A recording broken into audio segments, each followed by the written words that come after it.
ना शरीरात काही ताकद आहे, ना मेंदूत काही ऊर्जा आहे. डायबिटीज आहे, ब्लड प्रेशर आहे, डायजेस्टिव्ह सिस्टीम खराब झालेली आहे. तरी पण पंचपक्वान्न, गोड, लुसलुशीत पदार्थ बघण्याची एवढी इच्छा काय? बरं नुसतं बघून कोणता आनंद मिळतो? नुसतं बघण्यात काय आनंद आहे? या सोशल मीडियामुळे चांगली बुद्धी भ्रष्ट होऊन विकृतीचा जन्म झालेला आहे. आपण काय बघावं, काय नाही याचं भान नाही राहिलंय.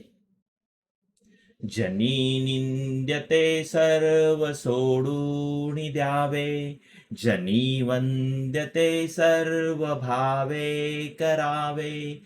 ज्या निंदनीय वाईट गोष्टी आहे त्या सर्व सोडून द्याव्या आणि ज्या वंदनीय आहे, प्रार्थनीय आहे, चांगल्या गोष्टी आहे त्याचा स्वीकार करावा, त्या बघाव्या.